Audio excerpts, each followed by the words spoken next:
Dawn breaks on the savannah, and a pride of lions launches into a wildebeest herd crossing the river. Water explodes. A lioness lands on a wildebeest's back.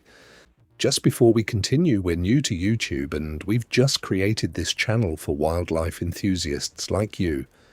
We need your support to keep moving forward. Consider subscribing to help us continue this adventure as long as possible. The young lioness has done this 100 times before. Stalk, close, leap, kill. It has always worked. This time, the wildebeest under her claws does not collapse. It bucks hard, twisting its entire body in a single violent motion, and its horns catch her across the ribs as she is thrown clear. She lands in the shallows, stunned, and before she can recover, 3 more wildebeest have turned in her direction, not fleeing, turning. Their horns lower, their hooves dig into the riverbed for traction.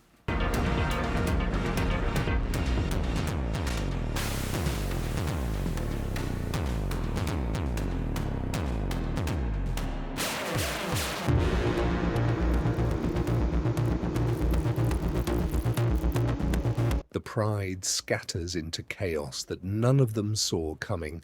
Water sprays in every direction as wildebeest collide with lions instead of running from them. One adult male takes a horn deep in the shoulder and limps to the bank, blood trailing into the current. The rest of the pride regroups at a distance, watching a herd that 30 seconds ago was just prey. This is the world these animals actually live in. Vast plains stretching toward every horizon, mixed herds moving together for safety, watering holes where every species depends on the same scarce resource. Wildebeest cross this landscape in numbers that look chaotic from a distance but carry, underneath the apparent disorder, a capacity for unified action that predators have learned to underestimate. Cape buffalo move through the same plains in smaller, tighter groups, animals so consistently dangerous to hunt that they have earned the name Black Death among the prides that share their range. Ostriches, fast enough to outrun almost anything and armed with legs that deliver kicks capable of breaking bone, complete this picture of prey that refuses the role it has traditionally been assigned.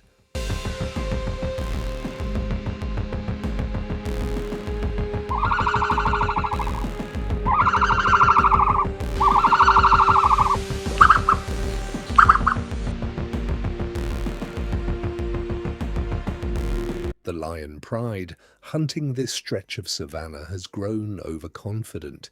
Easy kills, soft targets, season after season of hunts that went exactly as planned. That confidence is about to be tested in ways the pride has not faced before. Earlier this same morning, a lone male tested a wildebeest calf separated from the herd, and what happened next set the tone for everything that follows. The mother wheels first, then 2 adults nearby join her, horns down, building speed across 30 meters of open ground. The lion, caught between the charge and his own retreat, makes the only decision that keeps him alive. He turns and runs, dust rising behind him as the wildebeest pursue him for 20 meters before pulling up. 1 stand, 1 calf saved, and somewhere in the herd's collective memory, something has shifted.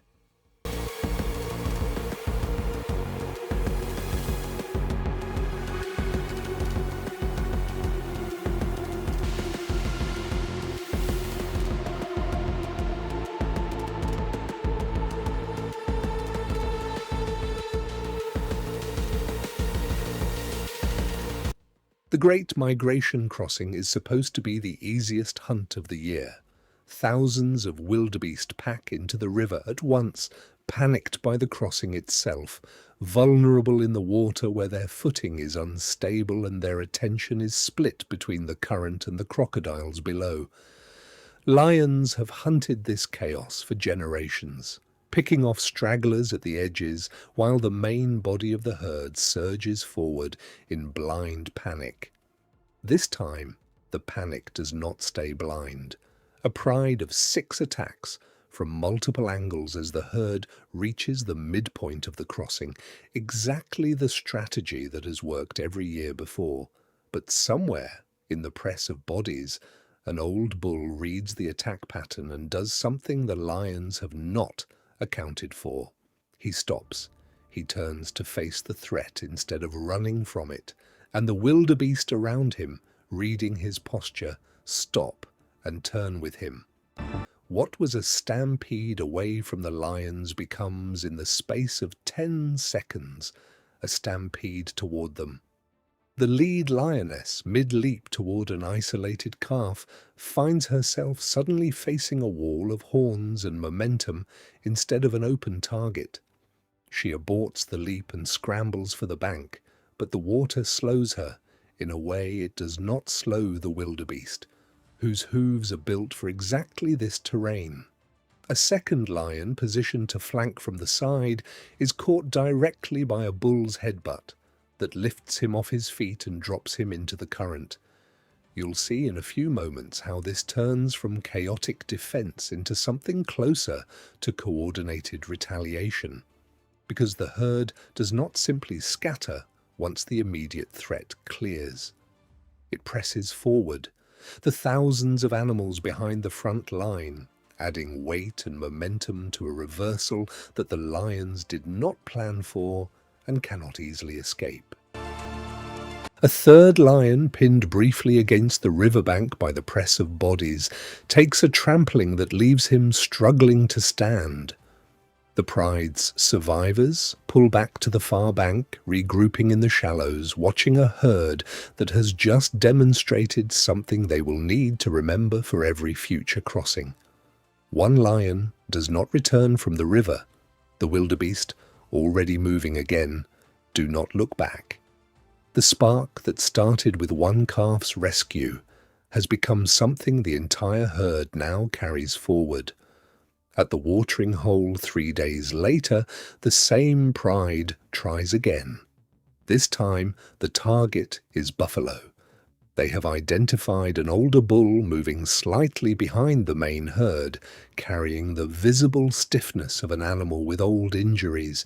It looks, from a distance, like exactly the kind of vulnerability that makes a hunt worthwhile. The pride begins its approach with patience, testing the herd's attention from multiple directions, looking for the moment when the bull's distance from the group becomes exploitable. The herd does not allow that moment to arrive. Cape buffalo coordinate defense through a behavior researchers call mobbing, a collective response where threatened individuals draw the rest of the herd into immediate physical support. The moment the lions commit to their approach on the isolated bull, the surrounding buffalo close the gap. What was an exposed target becomes within seconds the center of a tightening circle, adults facing outward, horns presented in every direction, calves pushed toward the middle where nothing can reach them.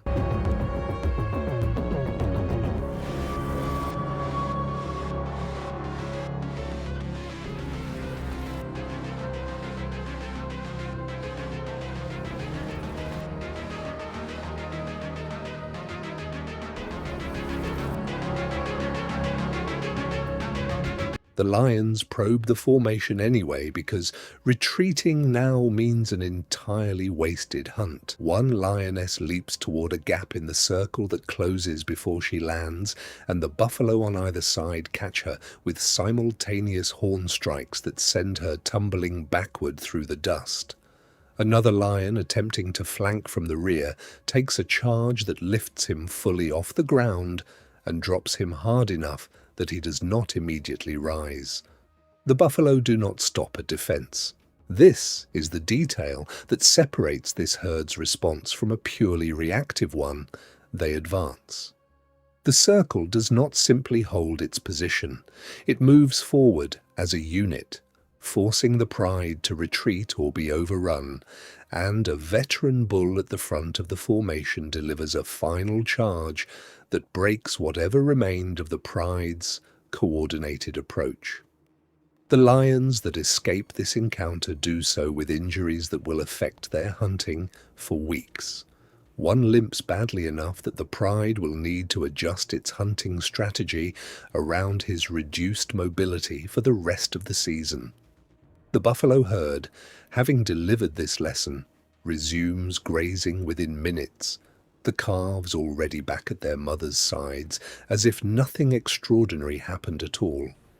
But on the open plains beyond the water, something even faster than the wildebeest and far less predictable than the buffalo is about to deliver its own version of this same message.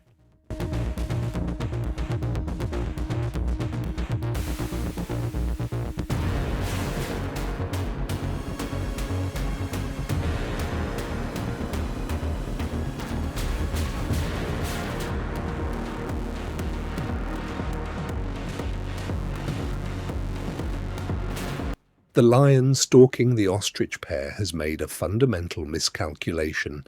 He has assumed that speed is the only weapon these birds carry.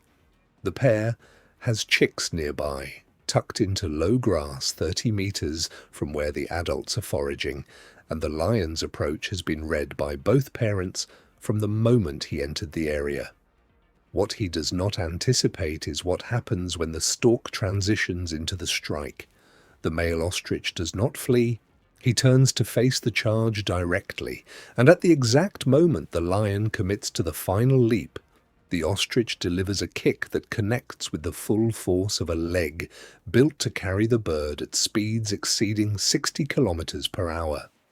The impact lifts the lion off the ground entirely, sending him tumbling several meters through the grass, stunned and bleeding from a strike that has, in documented cases, broken jaws and ribs outright.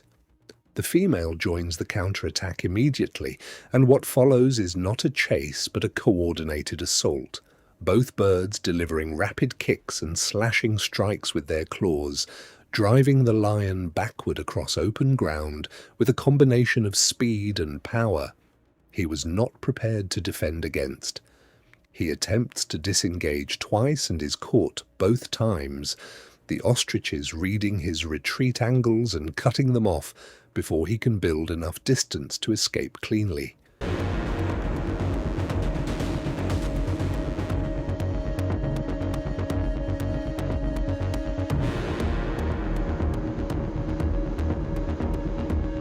By the time the lion finally clears the engagement, he is carrying injuries that will take weeks to heal, and the ostrich pair has resumed their position near the chicks, as if the entire encounter was simply routine business.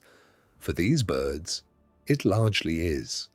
Ostriches that join mixed herds, moving alongside zebra and wildebeest for the shared benefit of combined vigilance, extend this same defensive capability to every species traveling with them, turning a herd that includes ostriches into a herd that carries an unusually dangerous deterrent against casual predation.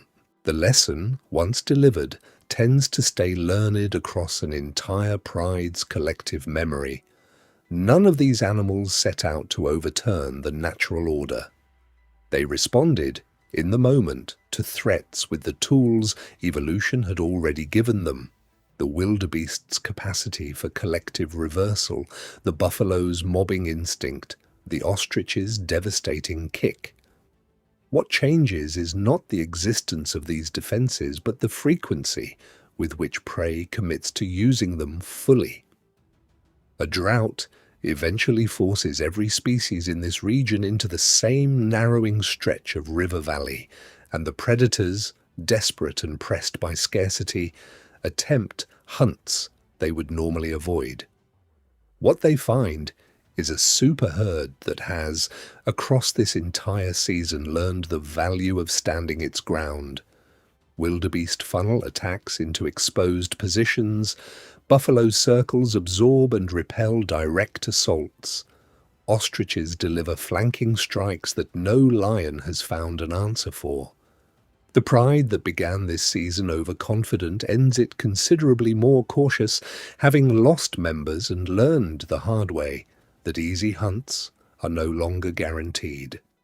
This is not prey defeating predators permanently. It is balance reasserting itself, predators adapting their strategies, prey populations stabilizing, both sides recalibrating around a relationship that was never as one-sided as it sometimes appeared. The wild does not run on dominance alone, it runs on pressure, pushing back against pressure generation after generation until something resembling equilibrium holds. That balance is what keeps these ecosystems alive, and it is being tested, recalibrated, and rewritten every single day. If this is the kind of world you want to explore, subscribe now. We are just getting started.